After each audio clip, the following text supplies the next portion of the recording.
স্বাগতম হঠাৎ ভূতের দেখা চ্যানেলে। আজকের গল্পটি এমন এক অন্ধকার রহস্য নিয়ে যা আপনাকে নিঃশ্বাস আটকে শুনতে বাধ্য করবে। একটি মায়া আয়না, একটি তান্ত্রিকের ডেরা এবং এক ভয়ঙ্কর প্রতিহিংসা যেটা অতি প্রিয় মানুষকেও মৃত্যুর দ্বারপ্রান্তে ঠেলে দিতে পারে। তুলি আর আবিরের জীবন আজ এক ভয়ঙ্কর বিপদের মুখোমুখি। আয়নায় যে আত্মার বাস, সেটা শুধু ভয়েরই নয়, বরং প্রতিহিংসার শক্তি আর অমাবস্যার রাতে এক ভীতিকর খেলায় মেতেছে। চলুন শুরু করি আজকের ভয়ঙ্কর গল্প, মায়া আয়না, প্রতিহিংসার খেলা।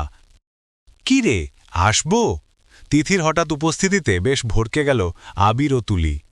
হ্যাঁ, আয়না ভিতরে। বড্ড ডিস্টার্ব করে ফেললাম তাই না রে? ধুর, কি যে বলিস না তুই দিদি, নিজের ঘরে ঢুকবি তাও আদার পারমিশন নেওয়া লাগবে? না, আপাতত তোদের হাজব্যান্ড ওয়াইফের ভিতরে না আসাটাই ভালো। তিথিকে দেখে খানিকটা দূরে সরে দাঁড়ালো আবির।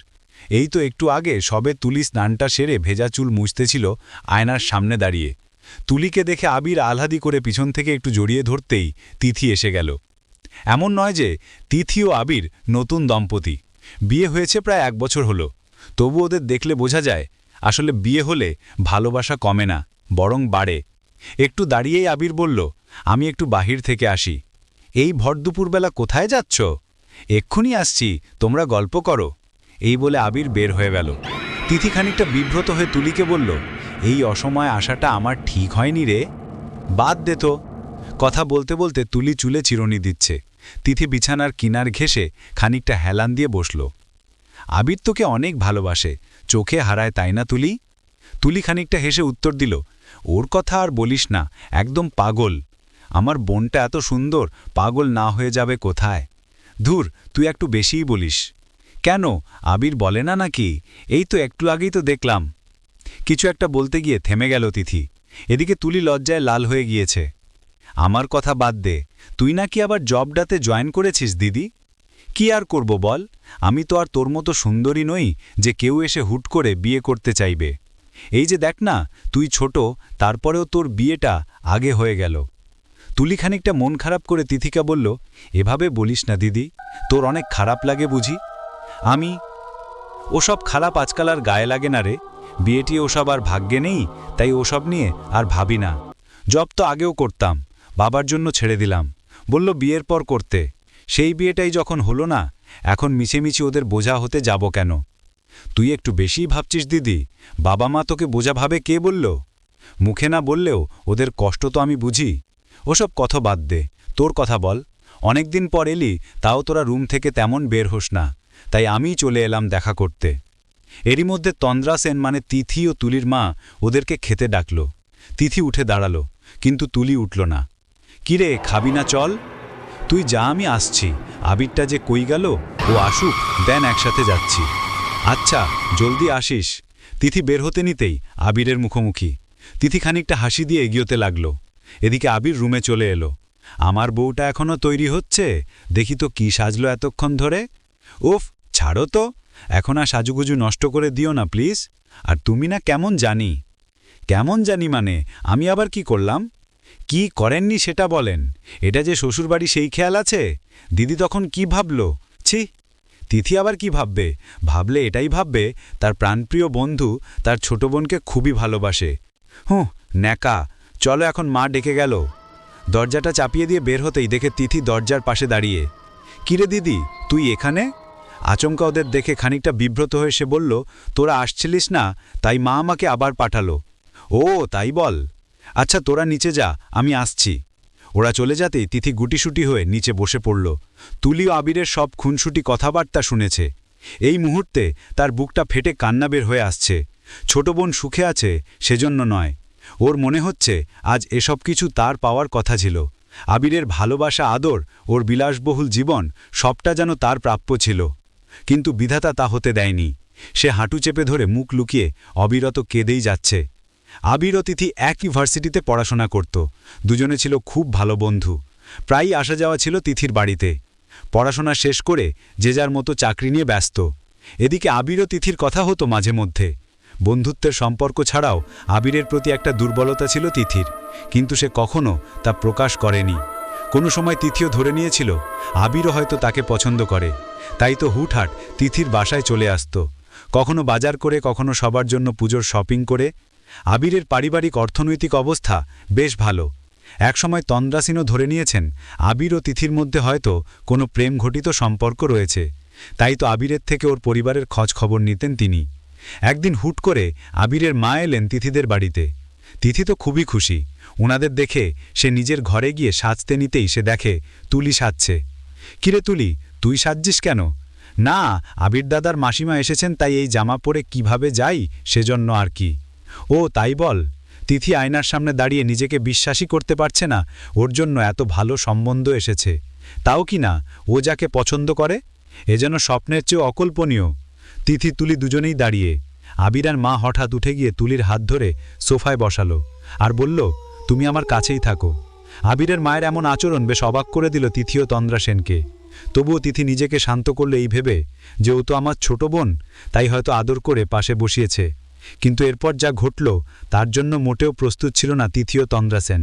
আবিরের মা নিজের গলা থেকে একটা চেন খুলে তুলির গলায় পরিয়ে দিল। তন্দ্রা সেন এবার আর চুপ থাকতে না পেরে বলল, এসব কি করছেন দিদি? ও তো আমার ছোট মেয়ে তুলি। তিথি তো ওই যে দাঁড়িয়ে। আপনার কোথাও ভুল হয়েছে। ভুল হবে কেন দিদি? আমি তো আমার ঘরের লক্ষ্মীকে আশীর্বাদ করলাম। কিরে আবির, কিছু বলছিস না কেন? আবির পাশ থেকে বলল, আমি আর কি বলবো মা, তোমরা যা ভালো মনে করো। এবার তিথি ও তন্দ্রা সেনের বুঝতে বাকি রইল না যে তিথি নয়, এরা তুলির সম্বন্ধ নিয়ে এসেছে। তন্দ্রা সেন এবার বললেন, দেখুন দিদি, একটা ভুল হয়ে গিয়েছে। আবির তো তিথির বন্ধু, আমার জানা মতে ওরা একে অপরকে পছন্দ করে। আবির এবার দাঁড়িয়ে গেল। এ কি বলছেন মাসিমা? তিথি আর আমি খুব ভালো বন্ধু, এর বাইরে আর কিছুই নেই আমাদের। কিরে তিথি, কিছু বলছিস না যে? আর সবচেয়ে বড় কথা, সম্পর্ক যদি থেকে থাকে সেটা তিথি নয়, তুলির সাথে। তিথি আর দাঁড়িয়ে সব শুনতে পারছে না। ওর মনে হচ্ছে ওর মাথায় আকাশ ভেঙে পড়ল। সে কিছু না বলে নিজের ঘরে চলে গেল। তন্দ্রা সেন এবার আবারও বলল, এটা যদি সত্যি হয়ে থাকে তবে আর কিছু করার নেই। আমার বড় মেয়ের ভাঙা সম্বন্ধ ছোট মেয়েকে দিয়ে কিভাবে করাবো? আর বড় মেয়ের বিয়ে না দিয়ে আমরা ছোট মেয়ের বিয়ের কথা ভাবতে পারি না। আজকালকার যুগে এসব কজন ভাবে যে বড় মেয়ের আগে ছোট মেয়েকে বিয়ে দেয়া যাবে না? তারপরেও ভেবে দেখবেন আপনারা। তুলি মাথা নিচু করে দাঁড়িয়ে। আবিরের মা তুলির মাথায় হাত রেখে চলে গেলেন। আবির যাওয়ার আগে তুলির দিকে অপলক চেয়েছে। তুলি কি বলবে বুঝতে পারছিল না। ওরা চলে গেল। আবির তার মাকে নিয়ে চলে যাওয়ার পর তন্দ্রা সেন তার ছোট মেয়ে তুলিকে এক হাত ধরে টেনে ঘরে নিয়ে গিয়ে হ্যাঁচকা দিয়ে বিছানায় ফেলে, ছি, অবশেষে তুই নিজের বড় বোনটাকেও ছাড়লি। আমরা কত আশা করে আছি তিথির সাথে আবিরের বিয়েটা হবে, আর তুই যে আমাদের অগোচরে এসব করে বেরিয়েছিস, বলেছিস আমাদের। মা বিশ্বাস করো, তিথি যে আবির দাদাকে পছন্দ করে আমি জানতাম না। আমি ভাবতাম তিথি আমার আর আবির দাদার সম্পর্কটা জানে। ও, আবির তাহলে এতদিন এই বাড়িতে তিথি নয়, তোর জন্য আসতো। এই কথাগুলো বলে তন্দ্রা সেন বিছানায় মাথা হাত দিয়ে বসে পড়ল। এক কোণে বসে কাঁদছে তিথি। তুলি কি বলবে কিছু ভেবে পাচ্ছে না, অবিরত কেঁদেই যাচ্ছে। তন্দ্রা সেন সাপ জানিয়ে দিল, হয় তিথির সাথে আবিরের বিয়েটা হবে, নয়তোবা তুলির সাথেও নয়। এই বলে সে ঘর থেকে বের হয়ে গেল। এর মধ্যে দুদিন চলে গেল। বাড়িতে তিথি বা তন্দ্রা সেন কেউই তুলির সাথে কথা বলে না। বেচারি ঘরে একা একা কেঁদে যায়। অভিমানে সে আবিরের ফোনটাও তোলে না। এবার আবির তিথিকে ফোন করল। কেন ফোন দিয়েছ? তুলিকে চাও? ওয়েট, আমি ডেকে দিচ্ছি। তিথি, আমার তোর সাথে কথা আছে, ফোনটা কাটিস না। হা হা হা, আমার সাথে আর তোর কী বা কথা থাকতে পারে রে? আমি বন্ধু, আমি তোকে বরাবরই ভাবতাম, কিন্তু তুই আমায় কখনো কাছের কেউ মনে করিসনি, নইলে এত বড় কথাটা আমার কাছে লোকাতে পারিসনি। দেখ তিথি, আমি তোকে জানাতেই চেয়েছিলাম। আমার ধারণা ছিল তুই কিছুটা বুঝতিস, কিন্তু তোর বোঝার ধরনটা হয়তো ভিন্ন। হ্যাঁ, আমি মানুষটাই তো ভিন্ন। আমি তো তুলির মতো রূপে গুণে অনন্যা নই। দেখ তিথি, প্রত্যেকটা মানুষের ভালো লাগা বিষয়টার প্রতি একটা নিজস্ব অভিমত আছে। আমি তোদের বাড়িতে যখন প্রথম গিয়েছিলাম সেই তখন থেকেই তুলিকে পছন্দ করতাম, আর একটা সময় নিজের অজান্তেই ভালোবেসে ফেলেছি। আর সেটা তুলি জানতো না। তার চেয়েও বেশি কিছু অজানা ছিল আমার। আমি ভাবতাম তুই আমার জন্য আমাদের বাড়ি আসিস, এত শপিং গিফট তুলিকে দিচ্ছিলি, সেটা ভাবতাম আমার বোন বলে, তাই হয়তো। বিশ্বাস কর আবির, একটা বারের জন্য আমার তোকে অন্য কারো সাথে আমি ভাবতে পারি না। এসব কি বলছিস তুই তিথি? প্লিজ, বন্ধুত্বের সম্পর্কটা অন্তত রেসপেক্ট করিস। তোকে আমি যে জন্য ফোন করেছি, আমার দ্বারা তুই কোনো কষ্ট পেয়ে থাকলে আমি সত্যি সরি। আর আমি তুলিকে খুবই ভালোবাসি রে, হয়তো তোকে সেটা বুঝাতে পারবো না। এই বলে আবির ফোনটা কেটে দিল। এদিকে তিথি ফোনটা বুকের ভিতর আগলে ধরে অবিরত কেঁদেই যাচ্ছে। পরের দিন তিথির বাবা প্রলয় সেন বাড়ি ফিরে সবটা জানতে পারলেন। তন্দ্রা সেন ও প্রলয় সেন দুজনে মিলে ঠিক করে নিলেন আবিরের সাথে তুলির বিয়েতে তাদের মত নেই। এমন সময় তিথি এলো বাবা মার কাছে, তাদেরকে বোঝালো আবির ছেলেটা ভালো, ওর ফ্যামিলিও ভালো, আর যেখানে তুলি নিজেও আবিরকে চায় সেখানে সম্বন্ধটা ভেঙে দেয়া ঠিক হবে না। তন্দ্রা সেন তিথির মুখে এমন কথা শুনে বেশ অবাক। তার ধারণা ছিল তিথি এ বিয়েতে কোনো মত দেবে না। অবশেষে তিথির জোরাজুরিতে তারা তুলি ও আবিরের বিয়েতে রাজি হলেন। যথাযথ ধুমধাম করে তুলি ও আবিরের বিয়ে হলেই গেল। সেই বিয়ের পর থেকে আজ অবধি তুলি ও আবিরকে যতবার কাছাকাছি আসতে দেখেছে তিথি, ততবারই ওর হৃদয়টা জ্বলে পুড়ে অঙ্গার হয়ে গিয়েছে। বিয়ের পর এ বাড়িতে খুব কমই এসেছে ওরা। আবির তুলিকে ছাড়তে চায় না। অনেকক্ষণ হয়ে গিয়েছে তিথি উপরে। মায়ের ডাকে ঘোর ভাঙল তার। তাড়াতাড়ি চোখে মুখে পানি দিয়ে সে নিচে গেল, হাসি খুশি সবার সাথে। কিন্তু তিথি যতবারই তুলিকে আবিরের কাছে দেখে সে কেন যেন মন থেকে মেনে নিতে পারে না, কিন্তু মুখে কিছু বলেও না। এই তো গত রাতে তুলি হাতে মেহেদিপুরে বসে আছে, তাই আবির তাকে নিজে হাতে খাইয়ে দিল। তিথি অনেকবারই বলল, আমি খাইয়ে দিচ্ছি, কিন্তু কে শোনে কার কথা? তুলি বলল, দিদি তুই ভাবিস না, ওর এসব অভ্যাস আছে। প্রতি রাতে তো ও আমাকে খাইয়ে দেয়, আর যেদিন বাড়িতে থাকে আমাকে তো কোনো কাজে হাতই দিতে দেয় না। আর ভাগ্য করে শাশুড়িও পেয়েছি এমন, একটা কাজও আমাকে করতে দেবে না। কিছু করতে গেলে বলবে আবির আসলে কিন্তু বলে দেব। আর আবিরকে তো তুই জানোসই, নাছোড়বান্দা। তিথি হালকা হাসিমাখা মুখ করে চলে গেল। দরজায় জিতেই সে শুনতে পেল, আমি নাছোড়বান্দা, দাঁড়াও দেখাচ্ছে। উফ, ছাড়ো না, মেয়েদি নষ্ট হয়ে যাবে। তিথির আর এসব নষ্টামি কথাবার্তা শুনতে মোটেও ভালো লাগছে না। সে আর কিছুতেই নিজেকে মানিয়ে নিতে পারছে না। তুলির এত সুখ কেন যেন ওর আর সহ্য হচ্ছে না। আচ্ছা, একটা মানুষ সব দিক থেকে এত ভালো থাকে কিভাবে? ভগবান রূপ সৌন্দর্য যা দেয়ার সবই তো ওকে দিল। যাকে আমি চাইলাম তাকেও কেড়ে নিল। সব সুখ কি শুধু ওর ভাগ্যেই থাকবে? আমি এই শূন্য জীবন আর কতদিন কাটাবো? তুলির অনেক অহংকার, গর্ব আবিরকে নিয়ে, কিন্তু ও তো একবারও কৃতজ্ঞতা প্রকাশ করে না যে এই সুখগুলো আমি ওকে দান করেছি, যেগুলো পাওয়ার কথা ছিল আমার। দিনকে দিন তিথি কেমন যেন বদলে গেল। কারো কথা ওরা শুনতে ইচ্ছে করে না। বিশেষ করে বাড়িতে তুলির প্রসঙ্গে কথা উঠলে সে এড়িয়ে চলে যায়। এদিকে তুলি নিজের রূপ সৌন্দর্যতা নিয়ে একটু সচেতন। সে মনে করে আবিরের চাখে সে সবচেয়ে সুন্দরী। তার এই রূপের মোহে যে কেউ ঘায়েল হবে। তুলির আয়নায় নিজেকে দেখার প্রতি একটা আকর্ষণ কাজ করে। কোনো আয়না তার পছন্দ হলেই সেটা কিনে নিয়ে আসে, আর আয়নার সামনে দাঁড়িয়ে নিজেকে খুঁটিয়ে খুঁটিয়ে দেখে। তার ধারণা সত্যি সে কত সুন্দর। তুলির যে আয়নায় প্রতি একটা মোহ আছে সেটা তিথি খুব ভালো করে জানত। তুলির জন্মদিনে বিরাট আয়োজন করেছে আবির।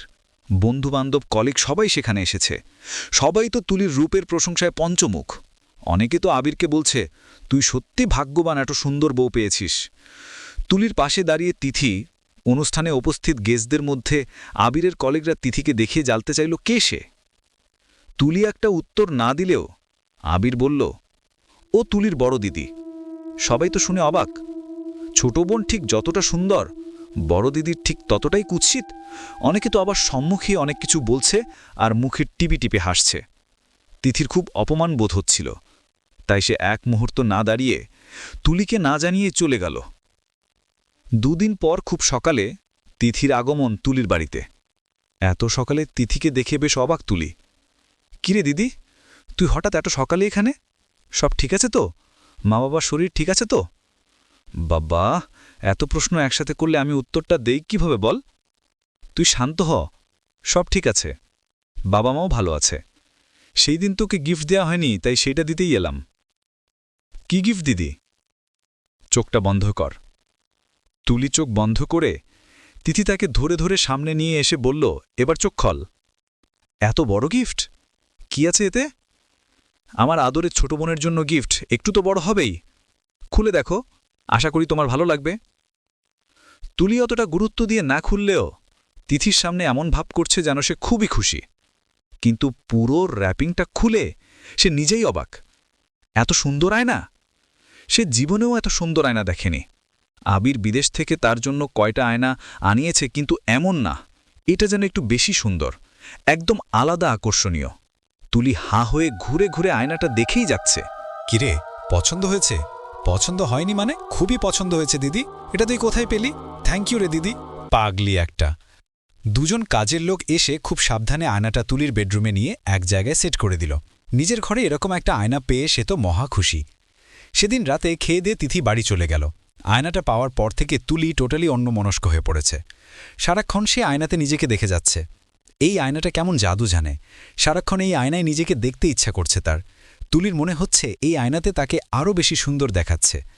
আয়নাতে মনে হচ্ছে ওর চেহারার লাবণ্য ফিরে এসেছে।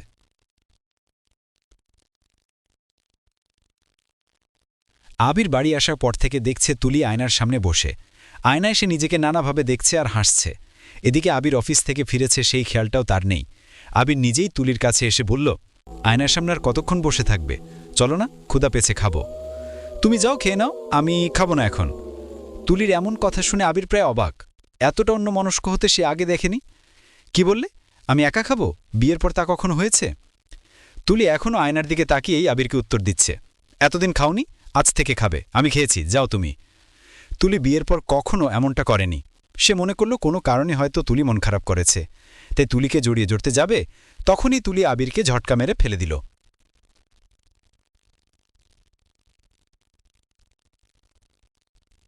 আবির উঠে গিয়ে আর কিছু না বলে চলে গেল। খেয়ে এসে দেখে তুলি শুয়ে পড়েছে।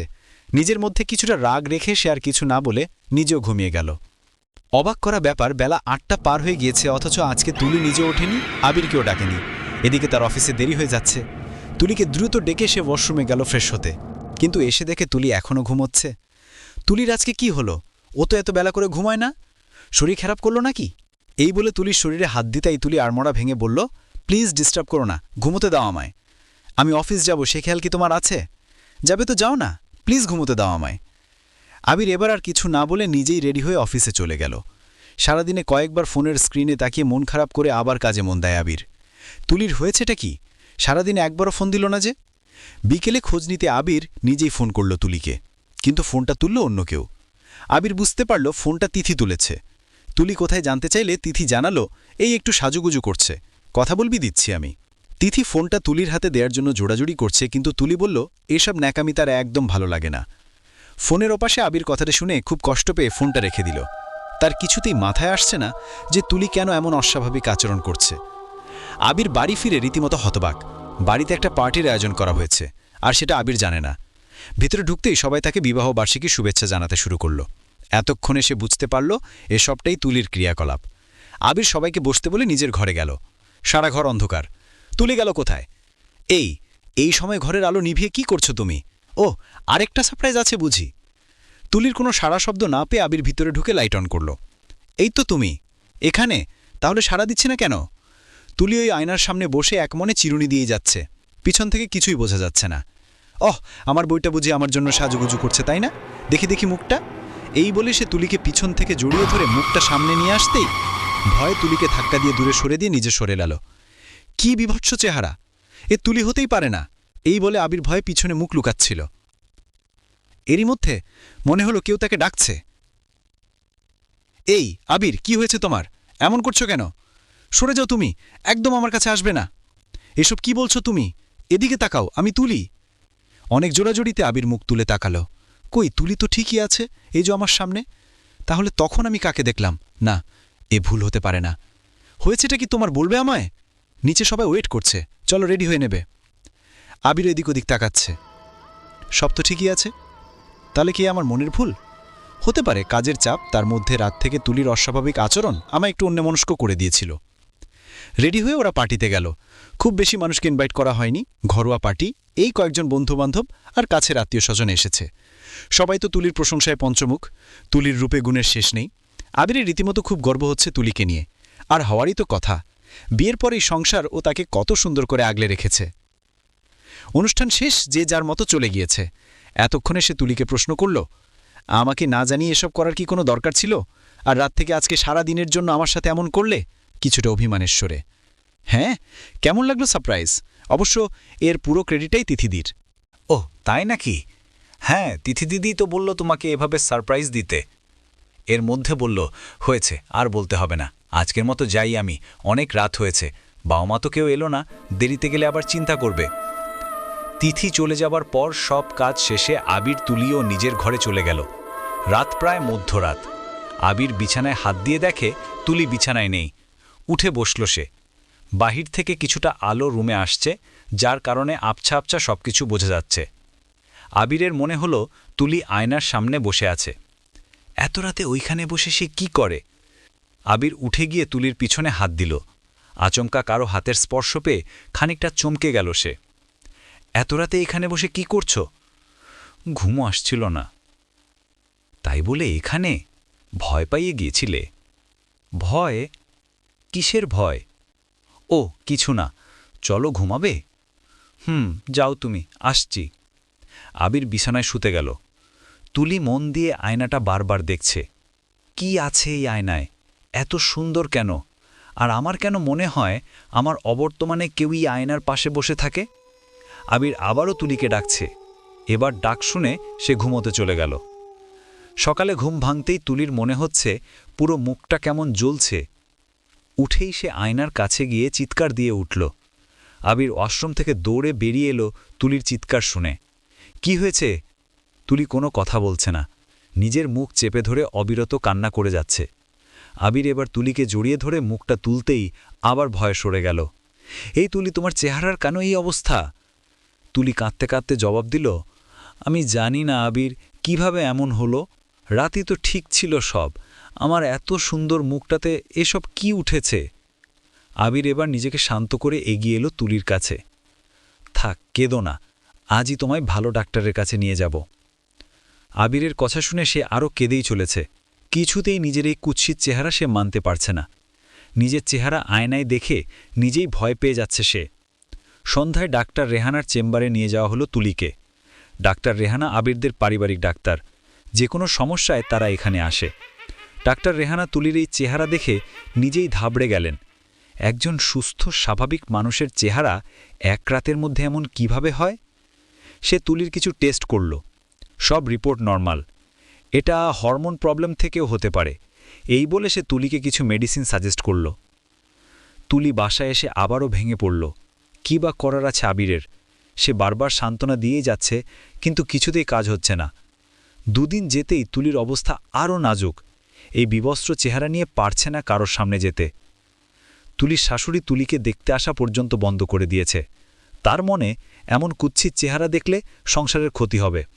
তুলিকে দেখাশোনার জন্য দুজন আছে, তারপরেও আবির তিথিকে ফোন করে ডাকল কটা দিন এখানে এসে থাকতে। এই অবস্থায় কাছের কেউ পাশে থাকাটা জরুরি, কিন্তু কাজের চাপে আবির সময় দিতে পারছে না। তিথি এ বাড়িতে এসে থাকতে শুরু করেছে। তুলির দেখাশোনা ছাড়াও তুলির সাংসারিক দায়িত্বে কিছুটা সাহায্য করছে সে। এতে আবিরের মা খুব খুশি। দিনকে দিন তুলি সেরে ওঠার পরিবর্তে আরও বেশি খারাপ অবস্থার দিকে এগোচ্ছে। আয়নায় যতবার নিজেকে দেখছে ততবার নিজের প্রতি ঘৃণা চলে আসছে তার। সে বুঝতে পারে তার শাশুড়ি তাকে অবহেলা করছে। এখন আর সে তাকে চায় না। কষ্টে অভিমানে নিরালায় বসে কাঁদে সে। একটা সময় তার মনে হতে লাগলো আবিরও একসময় তাকে আর চাইবে না। তার এই কুৎসিত চেহারা দেখে দূরে সরে যেতে চাইবে। এসব ভেবে ভেবে তুলি আরও কষ্ট পাচ্ছে। কিন্তু আবির যতক্ষণ বাড়িতে থাকে ততক্ষণ চেষ্টা করে তুলিকে ভালো রাখার, তাকে হাসি খুশি রাখার। কিন্তু তুলির ব্যবহারও দিনে দিনে পরিবর্তন হয়ে যাচ্ছে। সে মন থেকে চায় আবির যেন ওর কাছাকাছি থাকে, কিন্তু আবির যখন ওর কাছে থাকে তখন সে আবিরকে নানা কথা বলে দূরে সরিয়ে দেয়। মাঝে মাঝে তো ওর মনে হয় আবির হয়তো দয়া করছে ওর প্রতি। এই জীবন আর সহ্য হচ্ছে না তুলির। কিন্তু যে কোনো পরিস্থিতিতে আবির তুলির পাশে থাকতে রাজি। সে মন থেকে চায় তুলি যেন দ্রুত সুস্থ হয়ে ওঠে।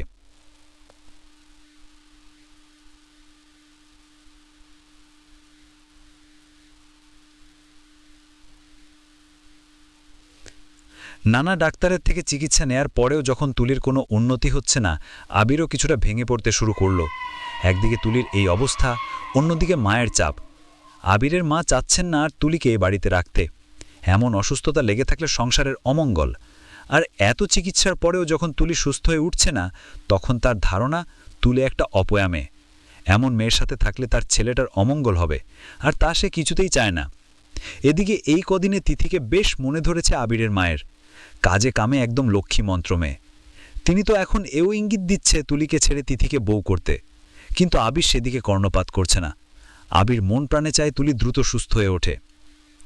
মেডিকেল ট্রিটমেন্টে যখন কাজ হচ্ছে না, তাহলে কি করা যায়? আর ডাক্তাররাও তো এক্স্যাক্টলি কোনো কারণ বা রোগ খুঁজে পাচ্ছে না। আবিরের এমন দুশ্চিন্তা দেখে তার বন্ধু উৎপল বলল, বৌদির এমন অবস্থা শুনে খুব খারাপ লাগছে। তুই তো যথাযথ ট্রিটমেন্ট করালি, কোনো ফল পেলি না। আমি বলি কি, বৌদির হয়তো কোনো দোষ আছে। কি যাতা বলছিস তুই? হ্যাঁ আবির, আমি ঠিকই বলছি। আমার মনে হয় বৌদির উপর কোনো কালো ছায়া বা কুনজর এসে পড়েছে। আমার চেনা জানা এক তান্ত্রিক বাবা আছে, তুই চাইলে বৌদিকে নিয়ে আমরা সেখানে যেতে পারি। না, আমি এসব বিশ্বাস করি না। আর তুই এই মডার্ন জামানায় এসে এইসব কুসংস্কারে বিশ্বাস করিস? দেখ আবির, বিশ্বাস করা না করাটা তোর ব্যাপার, আমার বিশ্বাসে আঘাত করিস না। আমি এটা সম্পর্কে শুধু শুনেছি তা নয়, নিজের চোখে দেখেছি এসব কুনজর কালো জাদুর দ্বারা একজন মানুষের কতটা ক্ষতি হতে পারে। দেখ, একটা বার চেষ্টা করে দেখতে পারিস। বৌদির সাথে সাথে তো তুইও কম কষ্ট পাচ্ছিস না। তাই বলি কি, আমার সাথে তুই একবার চল সেখানে, তারপর না হয় বৌদিকে নিয়ে যাস। উৎপলের কথাটা ফেলে দেওয়ার মতো না। কত ট্রিটমেন্ট করালাম, কিন্তু দিনকে দিন তুলির অবস্থা ততই শোচনীয়। যাব কি একবার, যদি সত্যি কোনো উপায় বের হয় তুলিকে সেরে তুলবার। উৎপলের কথা মতো ওই তান্ত্রিক বাবার সাথে দেখা করতে গেল আবির। শুনশান একটা জায়গায় নিয়ে গেল আবিরকে। আবিরের অনেক কৌতূহল হচ্ছে, আচ্ছা তান্ত্রিকরা সাধনা করার জন্য কি আর কোনো জায়গা পায় না? এমন নিবিড় নিস্তব্ধ জায়গায় থাকেই বা কিভাবে? হাঁটতে হাঁটতে ওরা প্রায় জঙ্গলের গভীরে চলে এসেছে। মধ্য জঙ্গলে এক পাহাড়ের গুহায় থাকেন ওই তান্ত্রিক মহাশয়। তান্ত্রিকের নাম হরপ্রসাদ শাস্ত্রী। আবির ও উৎপল বাইরে দাঁড়িয়ে। ভিতর থেকে তান্ত্রিক বাবার এক সেবক এলো তাদের কাছে। একটু অপেক্ষা করতে বলে তিনি আবার ভিতরে চলে গেলেন। বেশ কিছুক্ষণ পর উনি ফিরে এসে আবির ও উৎপলকে ভিতরে নিয়ে গেলেন। তান্ত্রিক হরপ্রসাদ শাস্ত্রীর সেবক আবির ও উৎপলকে নিয়ে তাদের ডেরায় গেল। জায়গাটা ভুতুরে টাইপের, যে কেউ এখানে এলে ভয় পেতেই পারে। এমনকি হার্ট দুর্বল লোকের হার্ট অ্যাটাকও হতে পারে, কারণ পুরো গুহার ভিতরে জায়গায় জায়গায় মানুষের কঙ্কাল ঝুলানো, কোথাও আবার বডিবিহীন মাথাটা ঝুলে আছে। চারপাশে হাতে গোনা কয়েকটা মশাল জ্বালানো। মশালের আলো কঙ্কালগুলোর উপর পড়তেই সেগুলো মনে হচ্ছে হাসছে, চেয়ে আছে, এই বুঝি কিছু বলে উঠবে।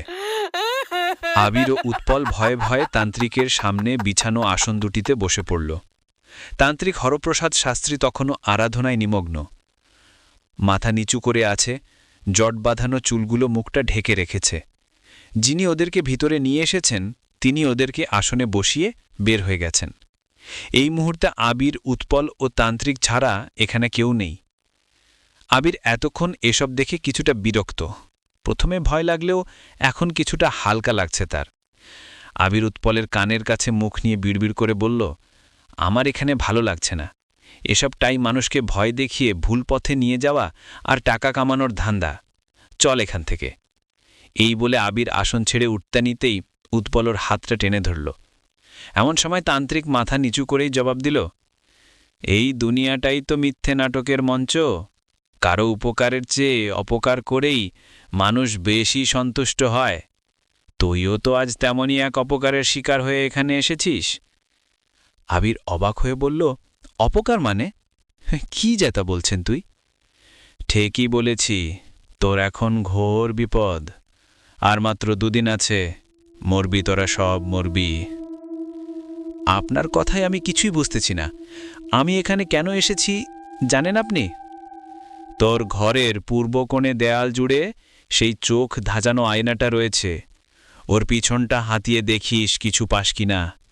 সেটা নিয়ে অতি শীঘ্রই আসিস এখানে, সময় খুব কম। আমির মনে মনে ভাবছে, এই তান্ত্রিক জানল কিভাবে আমাদের ঘরে একটা আয়না রয়েছে, আর আয়নার পিছনে কি বা থাকবে? আচ্ছা, আপনি জানলেন কিভাবে? আমি সবই জানি, কথা বাড়াস না। সবই জানতে পারবি, কিন্তু সময় চলে গেলে অনর্থক হয়ে যাবে। আবির হ্যাঁ সূচক মাথা নাড়িয়ে উঠতে নিতেই তান্ত্রিক আবার বলে উঠল, আয়নায় তুই হাত দিলে সে টের পেয়ে যাবে। এই বোতলে গঙ্গা জল আছে, আয়নায় হাত দেওয়ার আগে ছিটিয়ে দিস। আর খেয়াল রাখবি, যেটাই পাস না কেন কাউকে বলবি না, দেখাবিও না, কেউ যেন টের না পায়। যা এখন, ঈশ্বর তোর মঙ্গল করুক। আবির ও উৎপল অতি দ্রুত তান্ত্রিকের ডেরা থেকে বের হয়ে এলো। উৎপলকে অফিসের কাজটা সামলাতে বলে আবির নিজের বাড়ি গেল। বাড়ি গিয়ে দেখে তুলি নেই, নিশ্চয়ই উপরে নিজের ঘরে বসে কাঁদছে। আবির উপরে এসে তুলিকে ওই আয়নার সামনে আবার বসে থাকতে দেখল। তুলিকে সে কিছু বলল না। তুলির পিঠে হাত দিতেই তুলি উঠে আবিরকে জড়িয়ে ধরে হাউমাউ করে কাঁদতে লাগল। তুমি কি আমাকে তাড়িয়ে দেবে? আবির, আমি তোমায় খুব ভালোবাসি, প্লিজ আমার সাথে আমার করো না। আমি ঘরের এক কোণে পড়ে থাকব, তাও আমায় এই বাড়ি থেকে বের করে দিও না। কথা বলতে বলতে থিক্কে আসছে তুলির। আবির এবার তুলির মাথাটা বুক থেকে তুলে তাকে ধরে সামনে বসালো। এই পাগলি, তোমাকে তাড়িয়ে দেওয়ার জন্য কি বউ করে এনেছি? এত ভালোবেসেছি কি দূরে সরে দেওয়ার জন্য? পাগলি একটা, তুমি যেমনই হও না কেন, আমার চোখে তুমি আমার সেই আগের তুলি, যাকে আমি শুধুমাত্র রূপ দেখে নয়, সবটা দিয়েই ভালোবেসেছি। কিন্তু আবির, মা আমাকে এই বাড়িতে আর রাখতে চাচ্ছে না। শুনেছি দিদির সাথে তোমাকে বিয়ে দেবে আবার। কি যাতা বলছ? আমি এক্ষুনি মাকে বলছি। না প্লিজ, মাকে কিছু বলো না, মা তো তোমার ভালোইটাই চায়। দেখো না, সুন্দর দেখে বউ নিয়ে এসে এখন কুৎসিত মুখ দেখতে হচ্ছে। আমি বলি কি, আমি হয়তো আর সুস্থ হব না। তুমি না হয় মায়ের কথা মেনে নিয়ে তিথি দিদিকে বিয়ে করো আবার। তোমার দেখাশোনার জন্য তো কাউকে দরকার। আর একটা কথাও বলবে না, একদম চুপ। আমার এই বউটাই দরকার, আমার আর কাউকে চাই না। ভগবানের নাম করে যে হাতে তোমায় সিঁদুর পরিয়েছি, ওই হাত আর কারোর ললাটে উঠবে না। সো প্লিজ, এই সময়ের এসব কথা আর বলো না। চলো, তোমাকে ঘুম পাড়িয়ে দেই। তুলির হাত ধরে বিছানায় এনে শুইয়ে দিল। এই আবির, তোমার হাতে ওইটা কি? ওহ, এইটা তেমন কিছু না। ঘুমাও তুমি, কেমন? আমি ফ্রেশ হয়ে আসছি। তুলি চোখ বন্ধ করে ঘুমোতেই আবির তুলির মাথায় একটা চুমু দিয়ে উঠে গেল। আশেপাশে তো কেউ নেই, তুলিও ঘুমিয়েছে। এটাই উপযুক্ত সময় আয়নাটা ভালোভাবে খুঁজে দেখার। আয়নাটার সামনে গিয়ে আবির ভালোভাবে চারপাশটা দেখতে লাগল। পকেট থেকে ছোট পানির বোতলটা বের করতে যাবে এমন সময় দরজায় তিথি হাজির। কিরে আবির, আয়নার সামনে কি করছিস? তিথির উপস্থিতিতে অনেকটা চমকে উঠে ঘুরে দাঁড়ালো সে। তুই এখানে এই সময়? হ্যাঁ, তোকে খেতে ডাকতে এলাম। ও, আজকাল কি এই দায়িত্বটাও তুই পালন করছিস নাকি? মাসিমা আমাকে পাঠালো তোকে ডাকতে। সে না হয় বুঝলাম। তো অনেকদিন হলো তো এসেছিস, তোর অসুবিধা হচ্ছে না? কালকে চলে যাস, আমি তুলির জন্য একটা মেয়ে ঠিক করেছি ওকে দেখাশোনার জন্য। এসব কি বলছিস আবির? আমি এখানে তোদের জন্যই থেকে গেছি। আমার বোনটার এই অবস্থা, আমি থাকতে অন্য কেউ কেন? না, যা করেছিস অনেক করেছিস, এখন তোকে যেতে হবে। আবিরের এমন ব্যবহারে অনেকটা রাগে ক্ষোভে সে নিচে চলে এলো। এমন সময় আবিরের মা তিথিকে দেখে বলল, কি হয়েছে মা, মুখটা এমন শুকনো কেন? কেউ কিছু বলেছে? তিথি চোখ মুছতে মুছতে বলল, কাল আমাকে এখান থেকে যেতে হবে। মাসিমা। যেতে হবে মানে? যাবে চাইলেই যেতে দিলাম। আবির নিশ্চয় কিছু বলেছে, তাই না? ওর কথায় কিছু মনে করো না মা, তুলিকে নিয়ে ঝামেলায় আছে দেখছো না? জানি মাসিমা, আমি এটাও জানি এসব কিছু তুলির জন্য। ও আবিরের কান ভরিয়েছে।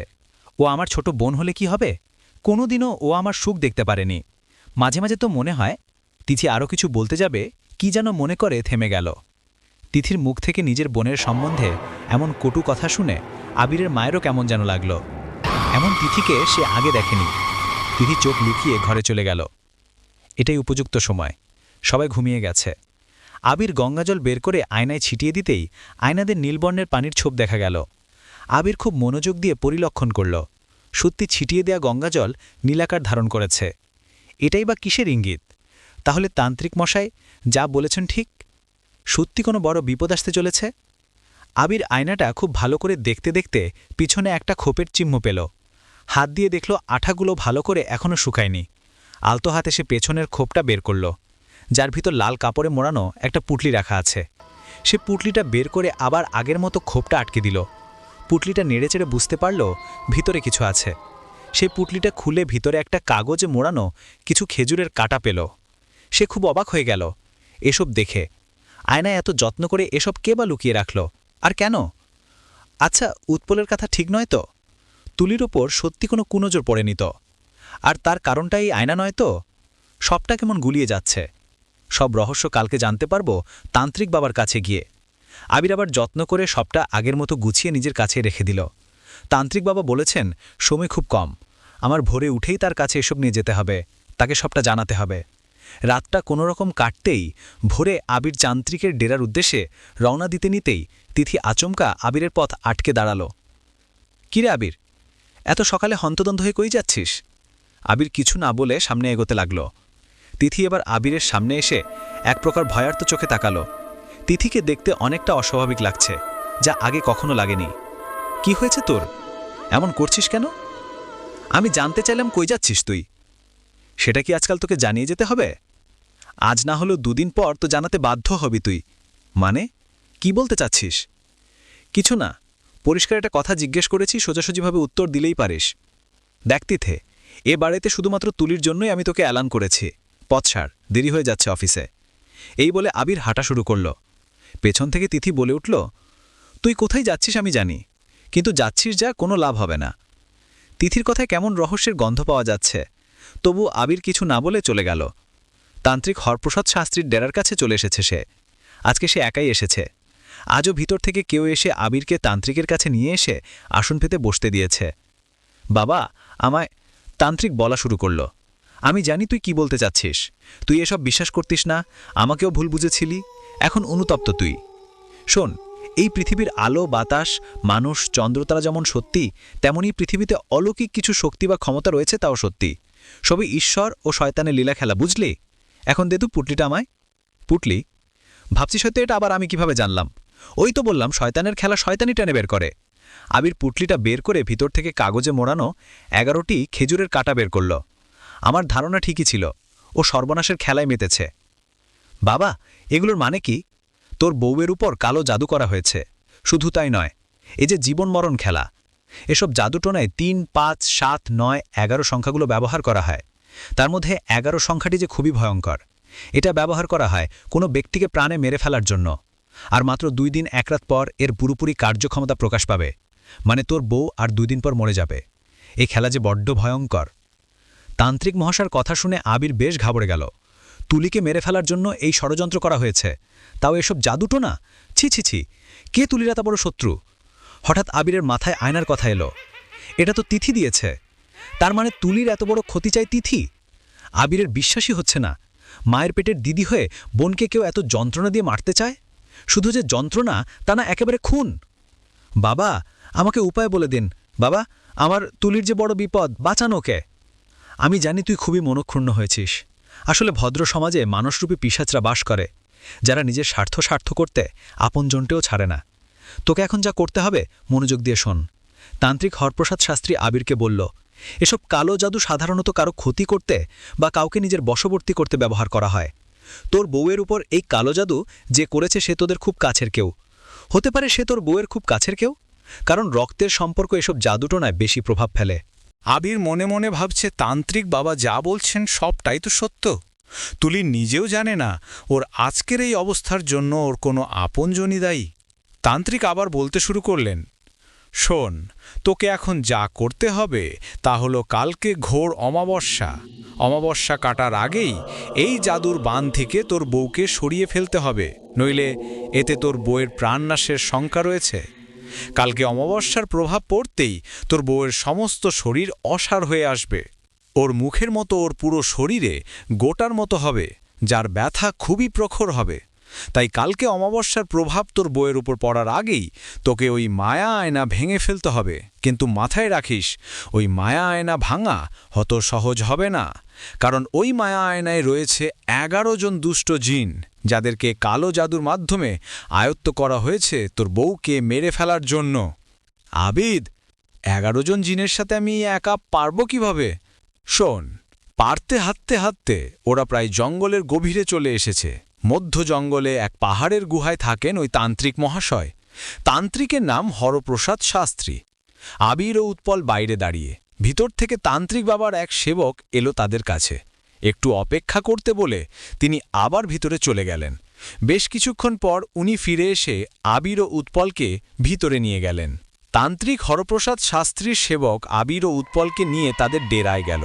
জায়গাটা ভুতুরে টাইপের, যে কেউ এখানে এলে ভয় পেতে পারে, এমনকি হার্ট দুর্বল লোকের হার্ট অ্যাটাকও হতে পারে, কারণ পুরো গুহার ভিতরে জায়গায় জায়গায় মানুষের কঙ্কাল ঝোলানো, কোথাও আবার বডিবিহীন মাথাটা ঝুলে আছে। চারপাশে হাতে গোনা কয়েকটা মশাল জ্বালানো। মশালের আলো কঙ্কালগুলোর উপর পড়তেই সেগুলো মনে হচ্ছে হাসছে চেয়ে আছে, এই বুঝি কিছু বলে উঠবে। আবির ও উৎপল ভয়ে ভয়ে তান্ত্রিকের সামনে বিছানো আসন দুটিতে বসে পড়ল। তান্ত্রিক হরপ্রসাদ শাস্ত্রী তখনও আরাধনায় নিমগ্ন, মাথা নিচু করে আছে, জট বাঁধানো চুলগুলো মুখটা ঢেকে রেখেছে। যিনি ওদেরকে ভিতরে নিয়ে এসেছেন তিনি ওদেরকে আসনে বসিয়ে বের হয়ে গেছেন। এই মুহূর্তে আবির, উৎপল ও তান্ত্রিক ছাড়া এখানে কেউ নেই। আবির এতক্ষণ এসব দেখে কিছুটা বিরক্ত, প্রথমে ভয় লাগলেও এখন কিছুটা হালকা লাগছে তার। আবির উৎপলের কানের কাছে মুখ নিয়ে বিড়বিড় করে বলল, আমার এখানে ভালো লাগছে না, এ সবটাই মানুষকে ভয় দেখিয়ে ভুল পথে নিয়ে যাওয়া আর টাকা কামানোর ধান্দা, চল এখান থেকে। এই বলে আবির আসন ছেড়ে উঠতে নিতেই উৎপলর হাতটা টেনে ধরল। এমন সময় তান্ত্রিক মাথা নিচু করেই জবাব দিল, এই দুনিয়াটাই তো মিথ্যা নাটকের মঞ্চ, কারো উপকারের চেয়ে অপকার করেই মানুষ বেশি সন্তুষ্ট হয়। তুইও তো আজ তেমনই এক অপকারের শিকার হয়ে এখানে এসেছিস। আবির অবাক হয়ে বলল, অপকার মানে কি যাতা বলছেন? ঠিকই বলেছি, তোর এখন ঘোর বিপদ, আর মাত্র 2 দিন আছে, মরবি তোরা, সব মরবি। আপনার কথা আমি কিছুই বুঝতেছি না, আমি এখানে কেন এসেছি জানেন আপনি? তোর ঘরের পূর্ব কোণে দেয়াল জুড়ে সেই চোখ ধাঁধানো আয়নাটা রয়েছে, ওর পিছনটা হাতিয়ে দেখিস কিছু পাস কিনা, সেটা নিয়ে অতি শীঘ্রই আসিস এখানে, সময় খুব কম। আবির মনে মনে ভাবছে, এই তান্ত্রিক জানল কিভাবে আমাদের ঘরে আয়না রয়েছে, আর আয়নার পিছনে কী বা থাকবে? আচ্ছা, আপনি জানলেন কিভাবে? আমি সবই জানি, কথা বাড়াস না, সবই জানতে পারবি, কিন্তু সময় চলে গেলে অনর্থক হয়ে যাবে। হ্যাঁ। সূচক মাথা নাড়িয়ে উঠতে নিতেই তান্ত্রিক আবার বলে উঠল, আয়নায় তুই হাত দিলে সে টের পেয়ে যাবে। এই বোতলে গঙ্গা জল আছে, আয়নায় হাত দেওয়ার আগে ছিটিয়ে দিস, আর খেয়াল রাখবি যেটাই পাস না কেন কাউকে বলবি না, দেখাবিও না, কেউ যেন টের না পায়। যা এখন, ঈশ্বর তোর মঙ্গল করুক। আবির ও উৎপল অতি দ্রুত তান্ত্রিকের ডেরা থেকে বের হয়ে এলো। উৎপলকে অফিসের কাজটা সামলাতে বলে আবির নিজের বাড়ি গেল। বাড়ি গিয়ে দেখে তুলি নেই, নিশ্চয়ই ওপরে নিজের ঘরে বসে কাঁদছে। আবির উপরে এসে তুলিকে আয়নার সামনে আবার বসে থাকতে দেখল। তুলিকে সে কিছু বলল না। তুলির পিঠে হাত দিতেই তুলি উঠে আবিরকে জড়িয়ে ধরে হাউ মাউ করে কাঁদতে লাগল। তুমি কি আমাকে তাড়িয়ে দেবে? আমি তোমায় খুব ভালোবাসি, প্লিজ আমার সাথে এমন করো না, আমি ঘরের এক কোণে পড়ে থাকবো, তাও আমায় এ বাড়ি থেকে বের করে দিও না। কথা বলতে বলতে ফিকে আটকে আসছে তুলির। এবার আবির তুলির মাথাটা বুক থেকে তুলে তাকে ধরে সামনে বসিয়ে বলল, এই পাগলি, তোমাকে তাড়িয়ে দেওয়ার জন্য কি বউ করে এনেছি? এত ভালোবেসেছি কি দূরে সরিয়ে দেওয়ার জন্য? পাগলি একটা, তুমি যেমনই হও না কেন, আমার চোখে তুমি আমার সেই আগের তুলি, যাকে আমি শুধুমাত্র রূপ দেখে নয়, সবটা দিয়েই ভালোবেসেছি। কিন্তু আবির, মা আমাকে বাড়িতে আর রাখতে চাইছে না, শুনেছি দিদির সাথে তোমাকে বিয়ে দেবে আবার। কি যেতে বলছো? আমি এখনই মাকে বলছি। না প্লিজ, মাকে কিছু বলো না, মা তো তোমার ভালোইটাই চায়। দেখো না, সুন্দর দেখে বউ নিয়ে এসে এখন কুৎসিত মুখ দেখতে হচ্ছে। আমি বলি কি, আমি হয়তো আর সুস্থ হব না, তুমি না হয় মায়ের কথায় মেনে নাও, তিথি দিদিকে বিয়ে করো আবার, তোমার দেখাশোনার জন্য তো কাউকে দরকার। আর একটা কথাও বলবে না, একদম চুপ। আমার এই বউটাই দরকার, আমার আর কাউকে চাই না। ঈশ্বরের নাম করে যে হাতে তোমায় সিঁদুর পরিয়েছি, ওই হাত আর কারো ললাটে উঠবে না। সো প্লিজ এই সময় এইসব কথা আর বলো না, চলো তোমাকে ঘুম পাড়িয়ে দিই। তুলির হাত ধরে বিছানায় নিয়ে এসে শুইয়ে দিল। এই আবিদ, তোমার হাতে ওটা কি? ও, এইটা তেমন কিছু না, ঘুমাও তুমি, কেমন? আমি ফ্রেশ হয়ে আসছি। তুলি ঘুমাতেই আবির তুলির মাথায় একটা চুমু দিয়ে উঠে গেল।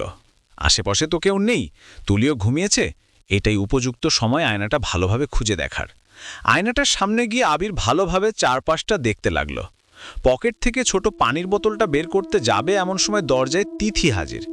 কি রে আবিদ, আয়নার সামনে কি করছিস? তিথির উপস্থিতিতে অনেকটা চমকে উঠে ঘুরে দাঁড়ালো সে। তুই এখানে এই সময়? হ্যাঁ, তোকে খেতে ডাকতে এলাম। ওহ, তা আজকাল কি এই দায়িত্বটাও তুই পালন করছিস নাকি? মাসিমা আমাকে পাঠালো তোকে ডাকতে। সে না হয় বুঝলাম, তো অনেক দিন হলো তো এসেছিস, তোর অসুবিধা হচ্ছে না? কালকে চলে যাস, আমি তুলির জন্য একটা মেয়ে ঠিক করেছি, ওকে দেখাশোনার জন্য। এসব কি বলছিস আবির? আমি এখানে তোদের জন্যই থেকে গেছি। আমার বোনটার এই অবস্থা, আমি থাকতে অন্য কেন? না, যা করেছিস অনেক করেছিস, এখন তোকে যেতে হবে। আবিরের এমন ব্যবহারে অনেকটা রাগে ক্ষোভে সে নিচে চলে এলো। এমন সময় আবিরের মা তিথিকে দেখে বলল, কি হয়েছে মা, মুখটা এমন শুকনো কেন? কেউ কিছু বলেছে? তিথি চোখ মুছতে মুছতে বলল, কালকে আমাকে এখান থেকে যেতে হবে মাসিমা। যেতে হবে মানে? যাই চাইলেই যেতে দিলাম? আবির নিশ্চয়ই কিছু বলেছে, তাই না? ওর কথায় কিছু মনে করো না মা, তুলিকে কি ঝামেলায় আছে দেখছো না? জানি মাসিমা। আমি এটাও জানি এ সব কিছু তুলির জন্য। ও আবিরের কান ভরিয়েছে। ও আমার ছোট বোন হলে কি হবে? কোনো দিনও ও আমার সুখ দেখতে পারেনি। মাঝে মাঝে তো মনে হয়। তিথি আরও কিছু বলতে যাবে, কি যেন মনে করে থেমে গেল। তিথির মুখ থেকে নিজের বোনের সম্বন্ধে এমন কটু কথা শুনে আবিরের মায়েরও কেমন যেন লাগলো। এমন তিথিকে সে আগে দেখেনি। তিথি চোখ লুকিয়ে ঘরে চলে গেল। এটাই উপযুক্ত সময়, সবাই ঘুমিয়ে গেছে। আবির গঙ্গাজল বের করে আয়নায় ছিটিয়ে দিতেই আয়নাতে নীল বর্ণের পানির ছোপ দেখা গেল। আবির খুব মনোযোগ দিয়ে পরিলক্ষণ করল। সত্যি ছিটিয়ে দেয়া গঙ্গাজল নীলাকার ধারণ করেছে। এটাই বা কিসের ইঙ্গিত? তাহলে তান্ত্রিক মশাই যা বলেছেন ঠিক, সত্যি কোনো বড় বিপদ আসতে চলেছে। আবির আয়নাটা খুব ভালো করে দেখতে দেখতে পিছনে একটা খোপের চিহ্ন পেল। হাত দিয়ে দেখল আঠাগুলো ভালো করে এখনও শুকুরেনি। আলতো হাতে সে পিছনের খোপটা বের করল, যার ভিতর লাল কাপড়ে মোড়ানো একটা পুটলি রাখা আছে। সে পুটলিটা বের করে আবার আগের মতো খোপটা আটকে দিল। পুটলিটা নেড়ে ছেড়ে বুঝতে পারল ভিতরে কিছু আছে। সে পুটলিটা খুলে ভিতরে একটা কাগজে মোড়ানো কিছু খেজুরের কাঁটা পেল। সে খুব অবাক হয়ে গেল। এসব দেখে আয়নায় এত যত্ন করে এসব কে বা লুকিয়ে রাখল? আর কেন? আচ্ছা, উৎপলের কথা ঠিক নয় তো? তুলির উপর সত্যি কোনো কুনজর পড়েনি তো? আর তার কারণটা এই আয়না নয় তো? সবটা কেমন গুলিয়ে যাচ্ছে। সব রহস্য কালকে জানতে পারবো তান্ত্রিক বাবার কাছে গিয়ে। আবির আবার যত্ন করে সবটা আগের মতো গুছিয়ে নিজের কাছেই রেখে দিল। তান্ত্রিক বাবা বলেছেন সময় খুব কম, আমার ভোরে উঠেই তার কাছে এসব নিয়ে যেতে হবে, তাকে সবটা জানাতে হবে। রাতটা কোনো রকম কাটতেই ভোরে আবির তান্ত্রিকের ডেরার উদ্দেশ্যে রওনা দিতে নিতেই তিথি আচমকা আবিরের পদ আটকে দাঁড়ালো। কিরা আবির, এত সকালে হন্তদন্ত হয়ে কই যাচ্ছিস? আবির কিছু না বলে সামনে এগোতে লাগল। তিথি এবার আবিরের সামনে এসে এক প্রকার ভয়ার্ত চোখে তাকালো। তিথিকে দেখতে অনেকটা অস্বাভাবিক লাগছে, যা আগে কখনো লাগেনি। কি হয়েছে তোর, এমন করছিস কেন? আমি জানতে চাইলাম কই যাচ্ছিস তুই? সেটা কি আজকাল তোকে জানিয়ে যেতে হবে? আজ না হলেও দুদিন পর তো জানাতে বাধ্য হবি তুই। মানে কি বলতে যাচ্ছিস? কিছু না, পরিষ্কার একটা কথা জিজ্ঞেস করেছি, সোজাসুজিভাবে উত্তর দিলেই পারিস। দেখ তিথি, এই বাড়িতে শুধুমাত্র তুলির জন্য আমি তোকে অ্যালাউ করেছি। পথ ছাড়, দেরি হয়ে যাচ্ছে অফিসে। এই বলে আবির হাঁটা শুরু করল। পিছন থেকে তিথি বলে উঠল, তুই কোথায় যাচ্ছিস আমি জানি, কিন্তু যাচ্ছিস যা, কোনো লাভ হবে না। তিথির কথায় কেমন রহস্যের গন্ধ পাওয়া যাচ্ছে। তবু আবির কিছু না বলে চলে গেল। তান্ত্রিক হরপ্রসাদ শাস্ত্রীর ডেরার কাছে চলে এসেছে সে। আজকে সে একাই এসেছে। আজকেও ভিতর থেকে কেউ এসে আবিরকে তান্ত্রিকের কাছে নিয়ে এসে আসন পেতে বসতে দিয়েছে। বাবা আমায়। আবিরকে কিছু বলতে না দিয়ে তান্ত্রিক বলা শুরু করল, আমি জানি তুই কি বলতে চাচ্ছিস, তুই এসব বিশ্বাস করতিস না, আমাকেও ভুল বুঝেছিলি, এখন অনুতপ্ত তুই। শোন, এই পৃথিবীর আলো বাতাস মানুষ চন্দ্র তারা যেমন সত্য, তেমনি এই পৃথিবীতে অলৌকিক কিছু শক্তি বা ক্ষমতা রয়েছে, তাও সত্যি। সবই ঈশ্বর ও শয়তানের লীলা খেলা, বুঝলি? এখন দে তো পুটলিটা আমায়। পুটলি? ভাবছ হয়তো এটা আবার আমি জানলাম কিভাবে? ওই তো বললাম, শয়তানের খেলা শয়তানই টেনে বের করে। আবির পুটলিটা বের করে ভিতর থেকে কাগজে মোড়ানো 11টি খেজুরের কাঁটা বের করল। আমার ধারণা ঠিকই ছিল, ও সর্বনাশের খেলায় মেতেছে। বাবা, এগুলোর মানে কি? তোর বউয়ের উপর কালো জাদু করা হয়েছে। শুধু তাই নয়, এ যে জীবন মরণ খেলা। এসব জাদুটুনায় 3, 5, 7, 9, 11 সংখ্যাগুলো ব্যবহার করা হয়। তার মধ্যে 11 সংখ্যাটি যে খুবই ভয়ঙ্কর। এটা ব্যবহার করা হয় কোনো ব্যক্তিকে প্রাণে মেরে ফেলার জন্য। আর মাত্র 2 দিন 1 রাত পরের পুরোপুরি কার্যক্ষমতা প্রকাশ পাবে, মানে তোর বউ আর 2 দিন পর মরে যাবে। এ খেলা যে বড্ড ভয়ঙ্কর। তান্ত্রিক মহাশয়ের কথা শুনে আবির বেশ ঘাবড়ে গেল। তুলিকে মেরে ফেলার জন্য এই ষড়যন্ত্র করা হয়েছে, তাও এসব জাদুটোনা? ছি ছি ছি, কে তুলির এত বড় শত্রু? হঠাৎ আবিরের মাথায় আয়নার কথাটা এলো। এটা তো তিথি দিয়েছে, তার মানে তুলির এত বড় ক্ষতি চায় তিথি। আবিরের বিশ্বাসই হচ্ছে না মায়ের পেটের দিদি হয়ে বোনকে কেউ এত যন্ত্রণা দিয়ে মারতে চায়। শুধু যে যন্ত্রণা তা নয়, একেবারে খুন। বাবা, আমায় উপায় বলে দিন বাবা, আমার তুলির যে বড় বিপদ, বাঁচানোকে। আমি জানি তুই খুবই মনক্ষুণ্ণ হয়েছিস। আসলে ভদ্র সমাজে মানুষরূপী পিশাচরা বাস করে, যারা নিজের স্বার্থ চরিতার্থ করতে আপনজনকেও ছাড়ে না। তোকে এখন যা করতে হবে মনোযোগ দিয়ে শোন। তান্ত্রিক হরপ্রসাদ শাস্ত্রী আবিরকে বলল, এসব কালো জাদু সাধারণত কারো ক্ষতি করতে বা কাউকে নিজের বশীবর্তী করতে ব্যবহার করা হয়। তোর বউয়ের উপর এই কালো জাদু যে করেছে সে তোদের খুব কাছের কেউ হতে পারে, সে তোর বউয়ের খুব কাছের কেউ, কারণ রক্তের সম্পর্ক এসব জাদুটোনায় বেশি প্রভাব ফেলে। আবির মনে মনে ভাবছে, তান্ত্রিক বাবা যা বলছেন সবটাই তো সত্য। তুলি নিজেও জানে না ওর আজকের এই অবস্থার জন্য ওর কোনো আপনজনই দায়ী। তান্ত্রিক আবার বলতে শুরু করলেন, শোন, তোকে এখন যা করতে হবে তা হলো কালকে ঘোর অমাবস্যা। অমাবস্যা কাটার আগেই এই জাদুর বান থেকে তোর বউকে সরিয়ে ফেলতে হবে, নইলে এতে তোর বউয়ের প্রাণনাশের শঙ্কা রয়েছে। কালকে অমাবস্যার প্রভাব পড়তেই তোর বউয়ের সমস্ত শরীর অসাড় হয়ে যাবে। ওর মুখের মতো ওর পুরো শরীরে গোটার মতো হবে, যার ব্যথা খুবই প্রখর হবে। তাই কালকে অমাবস্যার প্রভাব তোর বউয়ের উপর পড়ার আগেই তোকে ওই মায়া আয়না ভেঙে ফেলতে হবে। কিন্তু মাথায় রাখিস, ওই মায়া আয়না ভাঙ্গা অত সহজ হবে না, কারণ ওই মায়া আয়নায় রয়েছে 11 জন দুষ্ট জিন, যাদেরকে কালো জাদুর মাধ্যমে আয়ত্ত করা হয়েছে তোর বউকে মেরে ফেলার জন্য। যে করতেই হবে। মনে রাখিস, ঈশ্বর খারাপের হাত থেকে রক্ষার জন্য ভালোকেও জন্ম দিয়েছেন, তাই ওটা এতটাও শক্তিশালী নয় যে শুভ শক্তিকে হারানোর মতো ক্ষমতা ওর আছে। একটা কথা মাথায় রাখবি, জাদু হলো শয়তানের নৈকট্য অর্জন করে তার সাহায্য নিয়ে জিনদের মাধ্যমে কোনো কিছু ঘটানোর জন্য শয়তান নির্দেশিত পথ পদ্ধতি অনুসরণ করা। তাই শয়তানের আশ্রয় থেকে নিজে ও তোর বউকে বাঁচাতে হলে তোকে শয়তানকে হারাতে হবে। তুই আয়না ভাঙতে ব্যর্থ হলে আয়নাটা নিয়ে এখানে চলে আসবি, কারণ জিনরা খুবই শক্তিশালী। আমি তোর জন্য মঙ্গলচণ্ডীর পুজোই বসবো আজ থেকে। তোকে যা করতে হবে কালকে অমাবস্যা শেষ হওয়ার আগেই করতে হবে। আবির যাওয়ার সময় তান্ত্রিক তাকে মন্ত্রপুত জল ও কিছু তাবিজ দিল। আবির দেখিতে পেল তাবিজে ছক কাটা, সাথে কিছু একটা লেখা। সেগুলো বোঝা না গেলেও 3x3 কিছু একটা লেখা। সে আর কথা না বাড়িয়ে তান্ত্রিকের ডেরা থেকে বের হয়ে সোজা বাড়িতে চলে গেল। বাড়ি গিয়ে দেখে বাড়িতে কজন আত্মীয় স্বজন। সোফায় তিথি সেজেগুজে বসে আছে। সবটা আবিরের কাছে কেমন অস্বাভাবিক লাগছে। আবির বাড়ির কাছে গিয়ে বলল, মা, বাড়িতে কোনো প্রোগ্রাম আছে? আবিরের মা বলল, হ্যাঁ, আমি তোর আর তিথির বিয়ের ঘোষণা দেব আজ। মা, তোমার কি মাথা খারাপ হয়ে গেছে? তুই আমাকে যা ইচ্ছে বল, কিন্তু এটাই আমার সিদ্ধান্ত। আর তুলি নিজেও মত দিয়েছে, ওরকম অসুস্থ রোগা বউ নিয়ে তুই কিভাবে সংসার করবি কিভাবে? আমি বলি কি, তুই তিথিকে বিয়ে করে। এ কথা তো সত্যি, তিথি তোকে আগে থেকেই ভালোবাসে। মা, আমি এ বিষয়ে কোনো কথা বলতে চাচ্ছি না, তুমি সবাইকে চলে যেতে বলো। এই বলে আবির ওপরে গিয়ে দেখে তুলি বিছানায় শুয়ে কাতরাচ্ছে। মাথায় হাত দিয়ে দেখে জ্বরে গা পুড়ে যাচ্ছে। আবিরের খুব চিন্তা হচ্ছে তুলিকে নিয়ে। রাত প্রায় মধ্যরাত। আবির উঠে গিয়ে আয়নাটার সামনে দাঁড়াল। মন্ত্রপুত জলটা বের ঘুরতেই আয়নায় তিথির মুখশ্রী ভেসে উঠল। আয়নায় তিথি, এ কিভাবে সম্ভব? তিথি আয়নায় খিলখিল করে হাসছে। ভাবছিস আমি এখানে এলাম কিভাবে? ভাবিস না, আর মাত্র কয়েক ঘন্টা, তারপর আমাদের মাঝে আর কেউ আসবে না, সবটা ভুলে যাবি তুই। তিথি, তুই যা করছিস ভালো করছিস না। দিদি হয়ে বোনের এত বড় ক্ষতি করতে একবারও তোর বুক কাঁপল না? না, কাঁপেনি। তুলির খুব অহংকার, ওর রূপ নিয়ে। রূপের বশে ও তোকে কেড়ে নিল আমার থেকে। অনেক সুখ ভোগ করেছেও, এবার আমার পালা। এই বলে হাসতে হাসতে হঠাৎ উধাও হয়ে গেল আয়না থেকে। আবির সারা ঘর খুঁজতে লাগল, কোথাও পেল না তিথিকে। নিচে গিয়ে তিথির ঘরের সামনে গিয়ে দেখল তিথি ঘুমোচ্ছে। তাহলে আয়নায় যে ছিল সে কে? সে যাই হোক, হতে পারে কোনো দুষ্টু জিন। এখনই উপযুক্ত সময় আয়নাটা ভেঙে ফেলার। এই ভেবে আবির পরের দিন সকালের অপেক্ষা করল।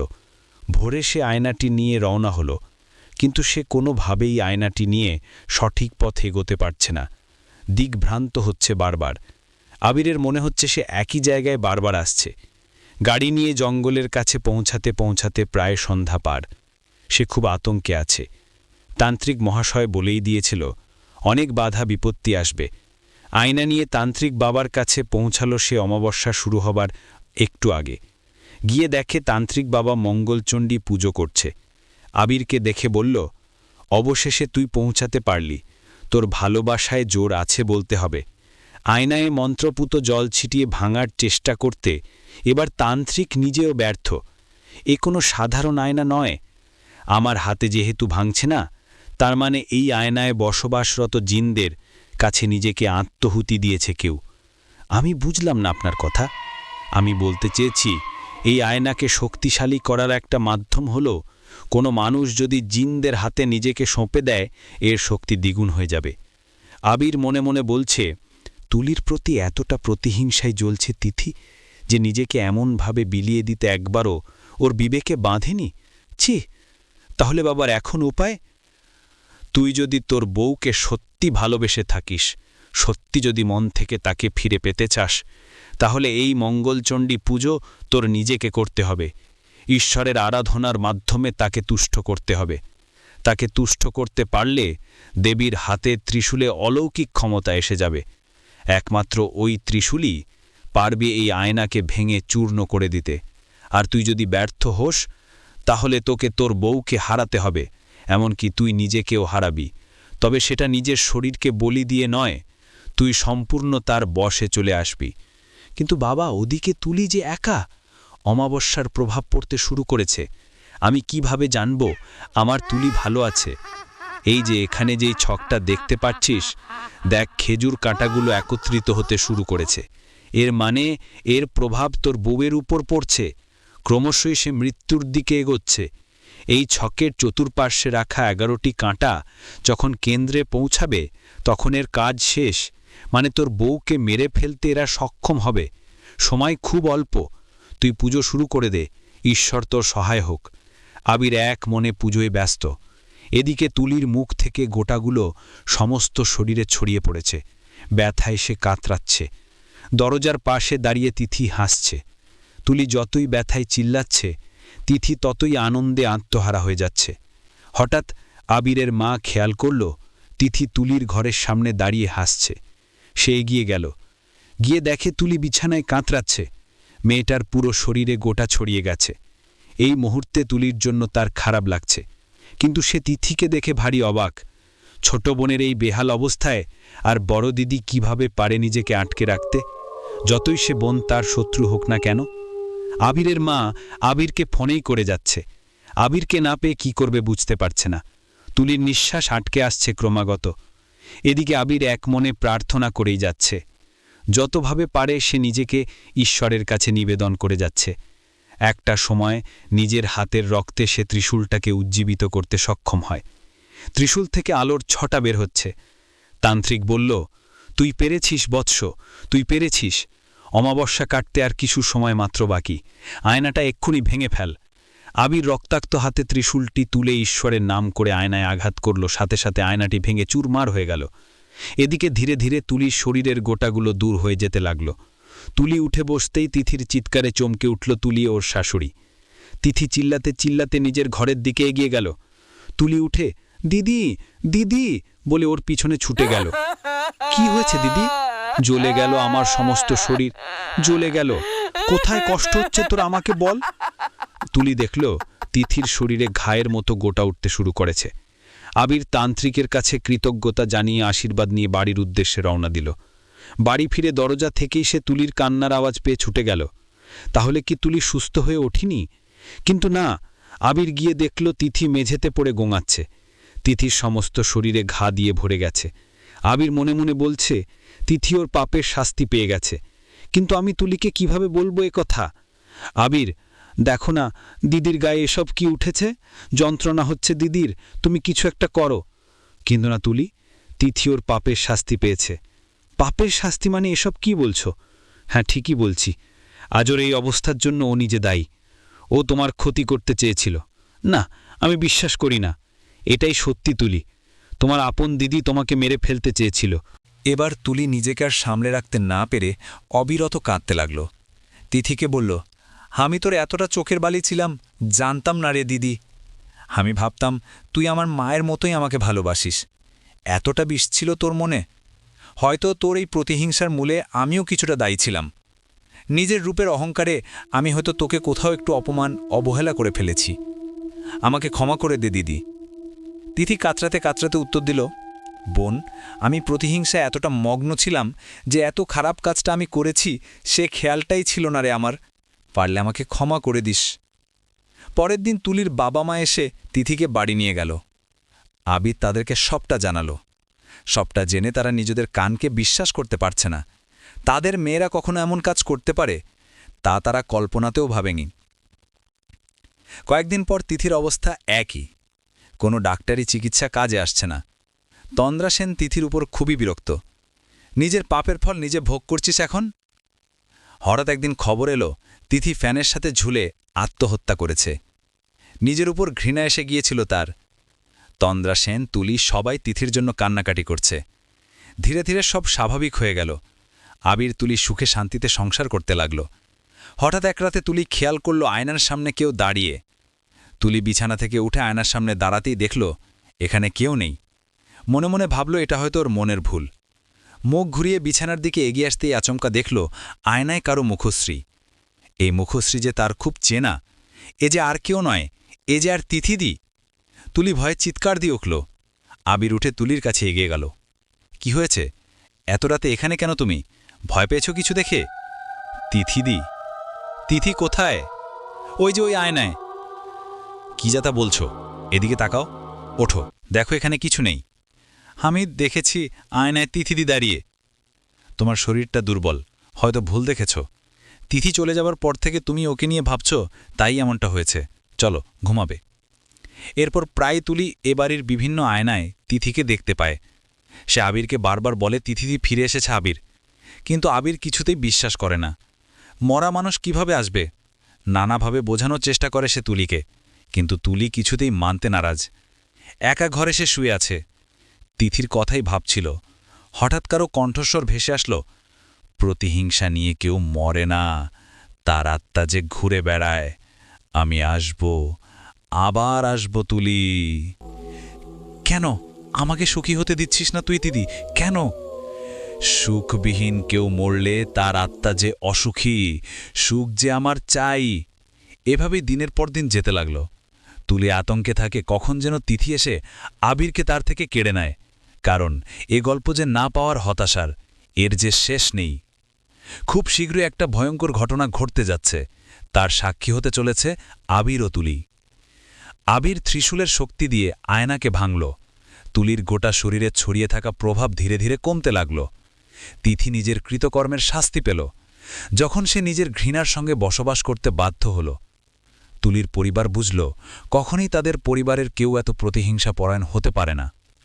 আবারও আবির ও তুলি শান্তিতে জীবন কাটাতে শুরু করল। কিন্তু তুলির চোখে ভীতির ছাপ থেকে যায়, কারণ আত্মার প্রতিহিংসা একবার শুরু হলে কখনো শেষ হয় না। তিথির মায়াবী মুখশ্রী মাঝে মাঝে আয়নায় দেখা যায়, শুধু মনে করিয়ে দেয় প্রতিহিংসার চক্র থেমে যায় না, আর ভালোবাসার শক্তি ছাড়া কারো ক্ষতি রোধ করা যায় না। গল্পটি ভালো লাগলে লাইক দিন, শেয়ার করুন এবং চ্যানেলটি সাবস্ক্রাইব করতে ভুলবেন না। আরও ভৌতিক গল্পের জন্য সঙ্গে থাকুন হঠাৎ ভূতের দেখা চ্যানেলে। আল্লাহ হাফেজ।